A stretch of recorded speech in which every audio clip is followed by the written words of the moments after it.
7 নম্বর ওয়াল মুহসানাতু মিনান নিসা, বিবাহিতা মহিলারা, বিবাহিতা মহিলা যে বিবাহ বন্ধনে আবদ্ধ হচ্ছে কখনো হালাল নাই। ইল্লা মা মালাকাত আইমানুকুম, আল্লাহ বলবেন তবে যদি তারা দাসীতে পরিণত হয় বৈধ পন্থায়। এখন দাসীতে কেমন করে পরিণত হয়, এখন এই তাফসীর শোনাবো আপনাদেরকে। আগের আয়াতের তাফসীর হয়ে গেছে তাই না, আয়াত নম্বর 23। এখন দেখেন আয়াত নম্বর 24। মহান আল্লাহ বলছেন ওয়াল মুহসানাতু মিনান নিসা, মুহসানাত এহসান শব্দ থেকে, মুহসানাত শব্দটি কি শব্দ থেকে, এহসান, হা সদ নুন এর ধাতু। এই এহসানের কয়েকটি অর্থ হয়, 4টি অর্থ হয়, শুনে রাখেন ভালো করে। আর এই আয়াতে বারবার করে মুহসানাত মুহসানা এক বচন বহু বচন দিয়ে আসবে, কখনো এইটা অর্থ, কখনো ওইটা অর্থ, কখনো ওইটা অর্থ। এই 4টি অর্থই হয়ে থাকে, ক্ষেত্র বিশেষে আপনাকে অর্থ করতে হবে যে কখন কোনটা অর্থ উপযুক্ত হচ্ছে। মুহসানা, একজন মহিলা হচ্ছে মুহসানা।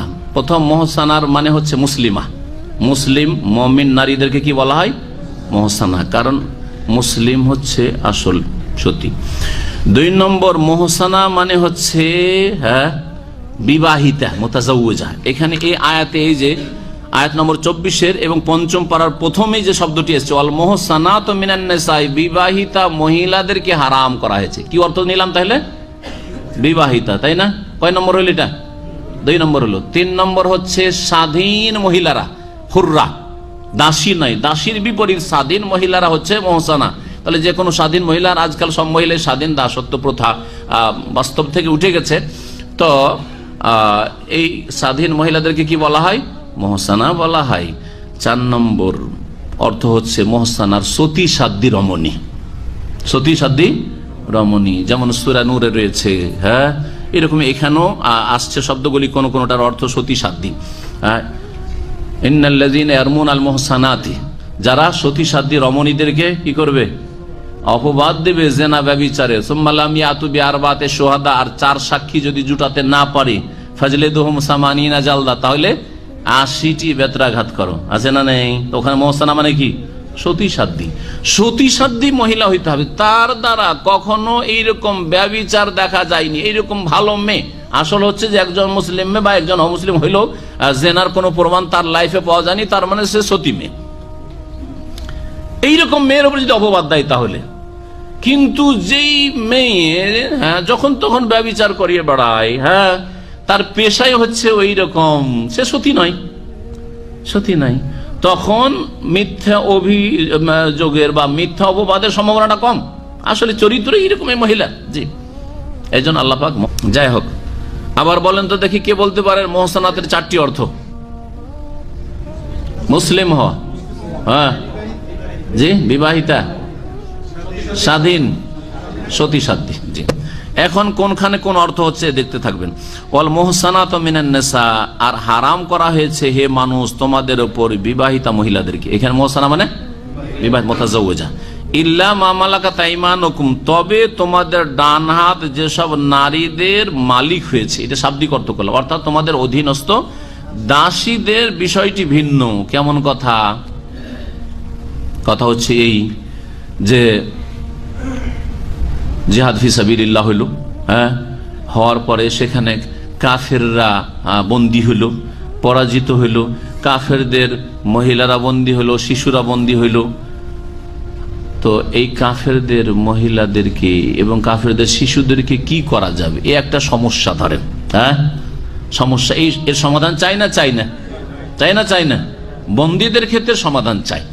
ইসলাম যে সমাধান পেশ করেছে সেটা হচ্ছে এই দাস প্রথা জাহিলিয়াতের যুগ থেকে নয়, যুগ যুগ ধরে চলে, প্রাচীন যুগ থেকে চলে আসছিল, প্রাচীন যুগ থেকে চলে। দাউদ আলাইহিস সালামের যুগে দাস প্রথা, দাসী প্রথা ছিল, তার আগেও ছিল। তাহলে এই দাস প্রথা ইসলাম নিয়ে আসেনি। দাউদ আলাইহিস সালাম বনি ইসরাইলদের নবী, তাই না? বনি ইসরাইল বংশের নবী কিনা? আর এই বনি ইসরাইলদের দিন কি ছিল? দিন ছিল তাওরাত ইনজিলের দিন, অর্থাৎ বর্তমান যারা ইহুদি খ্রিস্টান তারা শ্রদ্ধার সাথে দাউদ আলাইহিস সালামের নাম নিয়ে থাকে, এই জন্য তারা খ্রিস্টানদের নাম ডেভিড রেখে থাকে। এই দেখে দাউদেরই ইংলিশ হচ্ছে বিকৃত হচ্ছে ডেভিড, অনেকের নাম ডেভিড আছে না, ডেভিড, জি হ্যাঁ। ইউসুফ জোসেফ বলে থাকে তারা, ইউনুসকে তারা জন বলে থাকে, কি বলে থাকে, অমুক জন বলে না, জন, জি। আরবিতে ইউহান্না ওরা বলে, আর ওইটা হচ্ছে জন। তো এরা এই ইহুদি খ্রিস্টানরা, আহলি কিতাবরা এইসব আম্বিয়া রসুলগণের কি করত? শ্রদ্ধা সম্মান করত। ইব্রাহিমকে তারা আব্রাহাম বলতো। তখন থেকেই, তার আগে থেকে দাস দাসী প্রথা চলে আসছে। রাসূলুল্লাহ সাল্লাল্লাহু আলাইহি সাল্লাম 1400 বছর আগে শুধু দাস দাসী প্রথা নিয়ে আসছেন এমন কথা নয়, ঠিক কিনা? চলে আসছিল। ইসলাম বরং দাস দাসী প্রথাটা যে ব্যাপক আকার ধারণ করেছিল সেটাকে সীমিত করেছে, সংকীর্ণ করেছে, এই রাস্তাটিকে সংকুচিত করেছে এবং যথাসাধ্য তাড়াতাড়ি করে মানুষ, নারী পুরুষ দাস সত্যের জীবন থেকে মুক্ত হয়ে যাক এর জন্য বিভিন্ন পন্থা অবলম্বন করেছে। তার মধ্যে একটি পন্থা হচ্ছে যে বিভিন্ন অপরাধের ক্ষেত্রে কাফফারাই গোলাম আজাদ করা বা দাস দাসী আজাদ স্বাধীন করা। আর একটা হচ্ছে যে দাস দাসীকে স্বাধীন করলে বড় মহাপুরস্কার রয়েছে, বড় নেকি রয়েছে, এইভাবে উৎসাহিত করা। এইসবের মাধ্যমে কি করা হয়েছে? যেন দাসের সংখ্যা কমে আসে, দাসীর সংখ্যা কমে আসে, আর সকলেই স্বাধীন হয়ে আল্লাহ পাকের ইবাদতবন্দি করে, কেউ কারো দাসত্বের জীবন না কাটায়। এটা হচ্ছে ইসলামের একটি ভালো বৈশিষ্ট্য যেটা প্রশস্ত হয়েছিল। আর তারপরে আরো করা হয়েছে, কোন স্বাধীন ব্যক্তিকে জেনে শুনে ধরে নেয় আর তাকে দাস দাসী বানাই, তাহলে এত বড় কাবিরা গুনাহ যে আল্লাহ পাক রব্বুল আলামিন তারপর লানত করেছেন এবং তার বিরুদ্ধে বাদী হবেন, তাকে কঠোর শাস্তি দেবেন কিয়ামতের মাঠে। এইভাবে তাহলে কি করা হয়েছে? দাসত্বের প্রথাকে সংকুচিত করা হয়েছে। পক্ষান্তরে জাহিলিয়াতের যুগে আরব মুশরিকরা বা তার আগেও কোথাও সফরে যাচ্ছে আর একটা বড় কাফেলা আছে, দল খুব শক্তিশালী আছে, আর দেখলো যে সামনে কিছু অল্প স্বল্প লোক পড়ে গেল, ওদেরকে মেরে ধরে বেঁধে নিয়ে চলে আসলো, বাড়ি নিয়ে আসার বলছে এগুলো আমাদের দাস দাসী, গায়ের জোরে দাস দাসী বানাইতো। এগুলো ইসলামে এটাকে কি করা হয়েছে? কঠোরভাবে হারাম করা হয়েছে। এইভাবে তাহলে দাস প্রথাকে ইসলাম রাখতে চায় না শেষ করতে চায়? শেষ করতে চাই, কিন্তু এটি একটি অগতির গতি সমাধান, একটি বড় সমস্যার সমাধান। সেটা কি? এই বিষয়গুলি না বোঝার কারণে ইসলামের শত্রুরা অনেক সময় প্রশ্ন করে, তখন তার উত্তর অনেক আলেম সমাজও দিতে পারে না, কারণ এসব পড়াশোনা না করলে, এসব যুক্তিগুলি না জানা থাকলে কি করে জবাব দিবেন? রাসূলুল্লাহ সাল্লাল্লাহু আলাইহি সাল্লাম যখন জিহাদ ফি সাবিলিল্লাহ, বিশেষ করে আওতাসের যুদ্ধ ছিল, হুনাইনের যুদ্ধ, আওতাসের যুদ্ধ, এই যুদ্ধগুলিতে মক্কা বিজয়ের পরে অনেক অনেক বন্দী আসলো, শিশু বন্দী, নারী বন্দী আসলো, তাদের স্বামীরা অনেকে যুদ্ধে কুফরি অবস্থায় নিহত হয়েছে আর অনেকে বন্দী হয়েছে। এই যে বন্দীগুলি আসলো, এদের আজকালকার বর্তমান সমাধানটা কি? বর্তমান সমাধান হচ্ছে জেলে রাখা, তাই না? আজকাল বড় বড় জেল তৈরি করার মতো পয়সা আছে, আছে না নেই? আছে না নেই? আছে। জেলখানায় কয়েদিদেরকে, বন্দীদেরকে তাদের সেবা দেওয়া হবে যথেষ্ট ভালো, তাদের থাকার জায়গা দেওয়া হবে, খাওয়া দাওয়া দেওয়া হবে, চিকিৎসা দেওয়া হবে, এরও যোগ্যতা সরকারগুলির আছে না নেই? আছে না নেই? প্রত্যেক সরকার আছে। তারপরেও জেলখানাতে অধিকাংশ জায়গায় বন্দীদের সাথে যে খারাপ আচরণ করা হয়, জুলম অত্যাচার করা হয়, তার ইতিহাস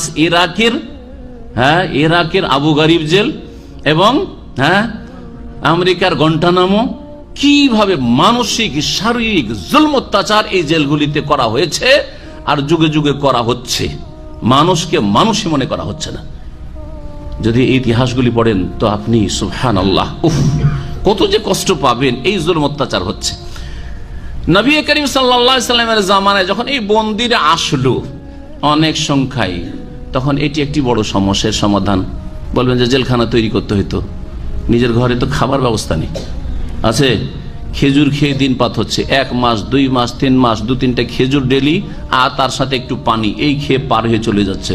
তো কি করে জেলখানার ব্যবস্থা করা যাবে? সম্ভব? অসম্ভব।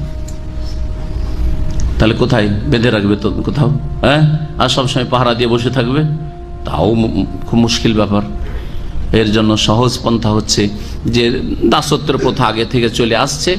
আর যারা মুজাহিদিন আল্লাহর রাস্তায় জিহাদ ফি সাবিলিল্লাহ করেছে, রক্ত দেওয়ার জন্য প্রস্তুত হয়ে এসছে, জানমাল দিয়ে শরিক হয়েছে আল্লাহর দিনকে শক্তিশালী করার জন্য, এই সব যোদ্ধা মুজাহিদদের মাঝে এগুলিকে যিনি ইমামুল মুসলিমিন হবেন, খলিফাতুল মুসলিমিন হবেন, আর সবচেয়ে বড় খলিফাতুল মুসলিমিন প্রিয় নবী মুহাম্মদ রাসূলুল্লাহ সাল্লাল্লাহু আলাইহি ওয়াসাল্লাম কি করলেন? সাহাবায়ে কেরামদের মাঝে যারা মুজাহিদিন জিহাদে অংশ নিয়েছে তাদের মাঝে কি করলেন? ভাগ বন্টন করে দিয়ে দিলেন যে অমুক তুমি এই দাসকে নিয়ে, এই লোকটিকে, এই বন্দীকে নিয়ে যাও, তোমার দাস এটা। এই লোক তুমি এই মহিলাকে নিয়ে যাও, এটি তোমার দাসী। এইভাবে ভাগ করে দেওয়া হলো। প্রত্যেক বাড়িতে একটা করে দাস অথবা দাসী আসলো। বাড়িতে আমার 2-4-5 জন ছেলে মেয়েকে খাওয়ানোর সাথে সাথে, তাদের সেবা শুশ্রূষা দেওয়ার সাথে সাথে এই দাস দাসীর সেবা দেওয়ার ক্ষমতা আছে না নেই? থাকার জায়গা দেওয়ার ক্ষমতা আছে না নেই? আছে, ঠিক কিনা? এইভাবে তাদেরকে সম্মানজনক একটা জীবন দেওয়া হলো। তবে একটি বিধান হচ্ছে দাসত্বের, যে যা উপার্জন করবে এই দাস, সেই উপার্জনের মালিক, তা ব্যক্তি মালিকানা থাকবে না, বরং তার মালিক কি হবে? মনিব, যে মালিক সে হয়ে যাবে। আর দাসী যদি হয়, আর একটি বিধান হইল, দাসীগুলিকে যদি এমনিতে ছেড়ে দেওয়া হয়, ওদের জন্য যে প্রয়োজন রয়েছে, চাহিদা আছে, সেটা পূরণ না করা হয়, তাহলে ব্যভিচার সমাজে ছড়িয়ে যাওয়ার আশঙ্কা আছে না নেই? স্বামী কুফরি অবস্থায়, জেহাদে অথবা যেভাবে হোক বন্দী হোক, সেও কোথাও চলে গেছে, আর এই মহিলার যদি যৌন চাহিদা যেটা রয়েছে সেটা যদি বৈধভাবে পূরণ না হয়, তাহলে সমাজে ব্যাপক হারে জেনা ছড়াবে না? ছড়াবে না? কারণ বিবাহিতা মহিলা যদি স্বামী না পায় তাহলে জেনার সম্ভাবনা আরো বেশি, ঠিক কিনা? তখন আল্লাহ রাব্বুল আলামিন এই বন্দী মহিলাদের জন্য যে বিধান দান করলেন, সেটা হচ্ছে যে আগের স্বামীর ঘর থেকে সে বন্দী হয়ে এসছে, সুতরাং এর পেটে আগে থেকে বাচ্চা ধরে আছে কিনা একটা যে সম্ভাবনা আছে, এই সম্ভাবনা যাতে করে দূর হয়ে যায়, সেজন্য এক মাস কি করতে হবে? ইদ্যত কাটাতে হবে। ইস্তেবরায়ে রহিম, জরায়ুতে কোন বাচ্চা গর্ভধারণ করেনি এটা নিশ্চিত হইতে হবে। নিশ্চিত যখন একটা মাসিকের মাধ্যমে মাসিক হয়ে গেল, তার মানে পেটে বাচ্চা নেই, যখন নিশ্চিত হয়ে গেল, তখন ওই মনিবের জন্য, শুধু মনিবের জন্য, একাধিক লোকের জন্য না, যে মনিব তার জন্য, অথবা মনিব যা কাউকে যদি দান করে দেয়, যে আমার দাসী কিন্তু আমি এটা রাখলাম না, আপনাকে দান করে দিলাম, যাকে দান করলো তার জন্য, একজনের জন্য শুধু, তখন তার সাথে স্ত্রীর মতো মেলামেশা করা, সহবাস করা, এবং স্ত্রীর পেট থেকে যেমন সন্তান গ্রহণ করা হয়, ছেলে মেয়ে না হয়, তেমনি দাসীর পেট থেকে ছেলে মেয়ে গ্রহণ করতে চাইলে গ্রহণ করা, সবকিছু শরীয়তে কি করা হয়েছে? জায়েজ করা হয়েছে। এই জন্য আল্লাহ পাক রব্বুল আলামিন বলেছেন একাধিক আয়াতে, তার মধ্যে একটি আয়াত হচ্ছে সূরা নূরের সূরা মুমিনুনের প্রথম দিকের আয়াত, কাদ আফলাহাল মুমিনুনা আল্লাযীনা ফি সালাতিহিম খাশিউন। এই আয়াত থেকে শুরু করে এখান থেকে আল্লাহ বলছেন যে ওই সব মুমিনরা, মুসলিমরা সফল কাম যারা তাদের সালাতে, নামাজে কি বিনয়ী। তারপরে আল্লাহ বলছেন একটি পয়েন্ট, ওয়াল্লাযীনা হুম লিফুরুজিহিম হাফিজুন, যারা নিজের লজ্জা স্থানের কি করে? হেফাজত করে, সুরক্ষা করে। ইল্লা আলা আজওয়াজিহিম, লজ্জা স্থানের আসল হচ্ছে কি করতে হবে? সুরক্ষা করতে হবে। লজ্জা স্থানের নারী পুরুষকে কি করতে হবে? সুরক্ষা করতে হবে। তার মানে লজ্জা স্থানকে কোথাও ব্যবহার করা যাবে না, হচ্ছে আল্লাহ পাকের আসল বিধান। একমাত্র দুটো ক্ষেত্রে, ইল্লা আলা আজওয়াজিহিম আও মা মালাকাত আইমানুহুম, একমাত্র স্ত্রীর সাথে যৌন সম্পর্ক করতে পারো, আজওয়াজ তোমাদের স্ত্রীরা, আর স্ত্রীরা স্বামীর সাথে, ঠিক না? এক। 2 নম্বর হচ্ছে আওমা মালাকাত আইমানুহুম, অথবা পুরুষরা যদি তাদের কাছে দাসী থাকে, তাদের ডান হাত কোন নারীর লিগ্যাল ভাবে, বৈধভাবে, শরীয়ত সম্মত মালিক হয়ে থাকে, অবৈধ ভাবে না। একটা কাজের মেয়ে নিয়ে আসলো আর সেটাকে দাসী হিসাবে ব্যবহার করা শুরু করলো, চাকরানির সাথে, কাজের মেয়ের সাথে জেনা করতে লাগলো, না, হারাম, হারাম। এরা হচ্ছে স্বাধীন মহিলা, যারা কাজের জন্য দেশে কাজ করে, কাজের মেয়ে, বাড়ির বুয়া, অথবা বিদেশে যারা খাদেমা আসে, এরা হচ্ছে স্বাধীন মহিলা। এদের সাথে সহবাস, এটা সহবাস না, এটা হচ্ছে জেনা, কাবিরা গুনহা। আল্লাহ পাক এদেরকে লাঞ্ছিত করবেন যারা এইরকম অপরাধে লিপ্ত হয়। এইরকম এক শ্রেণীর জাহেল মূর্খ আছে, মনে করে যে আমি যেহেতু একে মাসিক বেতন দিচ্ছি, মনে হয় এটা আমার দাসী হয়ে গেছে। এরা মূর্খ, জাহেল মূর্খ, আল্লাহর দিন জানেও না আর মানেও না, পালনও করে না। কি বললাম? ইল্লা মা মালাকা ইল্লা আলা আজওয়াজিহিম, স্ত্রী এর কাছে আপনি আপনার যৌন চাহিদা পূরণ করতে পারেন। আর কোথায় পূরণ করবেন? যদি দাস প্রথা থাকে আর বৈধভাবে আপনার কোনো মহিলা দাসী হয়ে থাকে, তাহলে মনিবের জন্য ওই মহিলা হালাল। কখন হালাল? হ্যাঁ, যখন আসলো তার আগের স্বামী বা স্বামী নেই, অবিবাহিতাই বলছে, এক মাসিক দেখে নিতে হবে যে এর মাসিক হচ্ছে কি হচ্ছে না। মাসিক হয়ে যখন ক্লিয়ার হয়ে গেল যে এর পেটে বাচ্চা নেই, তখন তার সাথে তার মনিব সহবাস করতে পারবে। কোন মহিলা যদি মালিক হয়, মহিলা হচ্ছে মালিক মনিব, আর পুরুষ হচ্ছে দাস, হ্যাঁ, তাহলে এই ক্ষেত্রে স্বাধীন মহিলা কি দাসের সাথে মিলিত হইতে পারবে? না, পারবে না, এটা পারবে না, ওটা পারবে না, কারণ সে হচ্ছে স্বাধীন মহিলা। সুতরাং স্বাধীন মহিলা সে বিবাহ বসবে, সে তার দাস থেকে কাজ নিতে পারবে, দাসের যে আয় উপার্জন আছে সেটার মালিক হবে, কিন্তু তার সাথে তার মেলামেশা সহবাস হারাম, এটা জায়েজ না। কিন্তু পুরুষ ব্যক্তি তার দাসীর সাথে সহবাস করতে পারে, এটা হচ্ছে শরীয়তের বিধান। এই বিধান রহিত হয়ে গেছে না আছে? আছে, শরীয়তের বিধানে আছে, ভালো করে জানেন, শরীয়তের বিধানে আছে, বাস্তবের নেই। বাস্তবের নেই মানে, যেহেতু হ্যাঁ দাসী আসার দুটো রাস্তা, দাস দাসী হওয়ার, হ্যাঁ দাস প্রথা চালু থাকার রাস্তা কয়টা? দুটা। একটা হচ্ছে জিহাদ ফিসাবিল, আল্লাহ রাস্তায় জিহাদ হইল, তারপরে বন্দী হয়ে আসলো, হ্যাঁ পুরুষ নারীরা, ওদেরকে দাস দাসীতে পরিণত করা হইল। আর ইচ্ছা মতো যেটা আমি নেব, যেটা পছন্দ সেটা নেব, না না, যিনি শাসক হবেন, যিনি খলিফা হবেন তিনি ভাগ করে দিবেন, অথবা যিনি জিহাদের কমান্ডার হবেন তিনি ভাগ করে দিবেন, যিনি সরকারের স্থলাভিষিক্ত তিনি। এটা হচ্ছে একটা রাস্তা। আর একটা রাস্তা হচ্ছে যে কিছু কিছু বংশ ছিল যারা যুগ যুগ ধরে, শত শত বছর ধরে দাস বংশ, দাস বংশ থেকে দাসী জন্মিবে, দাস জন্মিবে, স্বাধীন হবে না। এটা হচ্ছে এক শরীয়তের বিধান। অর্থাৎ কারো দাদা দাসত্বে পরিণত হয়েছিল, হ্যাঁ, কারো দাদা কোনো ব্যক্তির কি হয়েছিল? দাস হয়েছিল, বা বাবা দাস হয়েছিল। তারপরে ওর ছেলে বা নাতিরা আছে, গোটা যে বংশটা আছে সব, যা আগামী প্রজন্ম হবে, এরা কি হবে? সকলেই দাস অথবা দাসী হবে। এখন এরা যখন দাস দাসী, আর ওদের মালিক কোন এক মনিব আছে, ওই মনিব নিজের কাছে না রেখে বিক্রি করে দিল, অথবা জিহাদ ফিসাবিল্লাহতে আমিরুল মুমিনিনের পক্ষ থেকে যে দাসী পেল, দাস পেল, সেটাকে অন্যের কাছে বিক্রি করে দিল, ভাই আমি রাখবো না, আমার টাকার প্রয়োজন। আর আপনি জিহাদে অংশ নেননি, অথবা ওই দ্বিতীয় তরিকাতে আপনি দাস বংশের একটা কোনো দাসকে অথবা দাসীকে ক্রয় করে নিলেন, কারণ দাস দাসীদের কেনা বেচা, দাস দাসীদের কেনা বেচা শরীয়তে বৈধ। এই দুটো রাস্তা হচ্ছে দাস দাসী হওয়ার কোনো মানুষের, এছাড়া তৃতীয় কোনো রাস্তা নেই, এছাড়া তৃতীয় কোনো রাস্তা নেই। যেমন গায়ের জোরে কাউকে উঠিয়ে নিয়ে চলে যাওয়া হইল, আর গিয়ে তাদেরকে হ্যাঁ দাস দাসীতে পরিণত করা হইলে জায়েজ নয়। যেমন আফ্রিকার কালোদেরকে হ্যাঁ জবরদস্তি করে শ্বেতাঙ্গরা ধরে নিয়ে গিয়ে আটলান্টিক পার করে আমেরিকা নিয়ে গিয়ে এদেরকে দাস দাসীতে পরিণত করেছিল। তাদের রাস্তায় বহু লোকেরা মারাও গেছে, আর যারা সেখানে পৌঁছে তাদেরকে দাস দাসী বানানো হয়েছে একযুগে জুলম অত্যাচার করে। নবী সাল্লাল্লাহু আলাইহি ওয়াসাল্লাম লানাল্লাহু মান আব্বাদা মুহাররান, আল্লাহর লানত অভিশাপ রয়েছে ওই ব্যক্তির ওপর যেই ব্যক্তি কোন স্বাধীন ব্যক্তিকে গোলাম দাস দাসীতে পরিণত করে।